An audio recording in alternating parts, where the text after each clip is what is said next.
let's turn our attention now to the politics of the day. Andrew Clennell joins me, our political editor. And big news out of Canberra today, and the former government copped a bit of a spray along the way.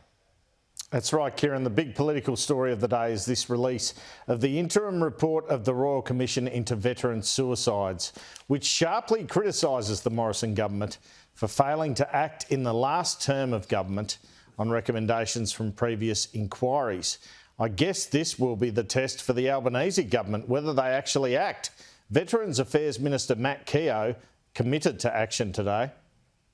We will now look into implementing these recommendations that have been made.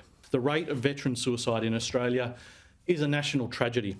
It is devastating that Australia has lost more serving and former serving personnel to suicide than it has lost through operations over the last 20 years in Afghanistan and Iraq. What about that? Let's have a look at some of these key recommendations and findings from this interim commission report, with the full Royal Commission set to run for another 2 years.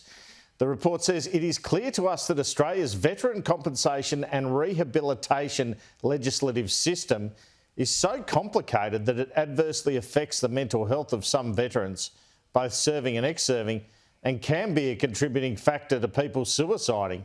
We recommend that the Australian government should, without delay, introduce new laws to simplify and harmonise the veteran entitlement system. And it goes on, as of 31st of May this year, the Department of Veterans Affairs had 41,799 claims in its backlog, claims waiting to be allocated to a decision maker.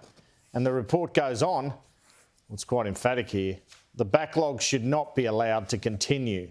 The Commission asked for parliamentary privilege over previous reports tabled to Parliament, that should be waived, saying it cannot even ask witnesses at the moment about material from a previous audit report. It makes clear that there needs to be more staff processing claims, and there are too many laws governing claims, so it is too complicated to navigate. Then it whacks the Morrison government, quoting previous Veterans Affairs ministers who gave evidence in doing so. It says, in our view, the lack of response and progress from June 2019 to mid-May 2022 amounted to a dereliction of the Australian government's duty to veterans. As stated above, former Minister Andrew Gee told us that his office received directives from the Prime Minister's office to withhold major reform while this Royal Commission is sitting. We are required to produce our final report by June 2024. This Royal Commission is not an acceptable reason to continue to delay reform until after that date, they make clear, the commissioners. The report also makes clear that abuse is a big part in people being pushed to suicide, and contains the observations of some veterans about their experience with attempting to get assistance, and it's not pretty reading. One veteran says, I went 24 years not knowing that I was even eligible for Department of Veteran Affairs assistance. There was no education to help me transition out of the Army. It was only the advice of my fellow veterans that told me about DVA.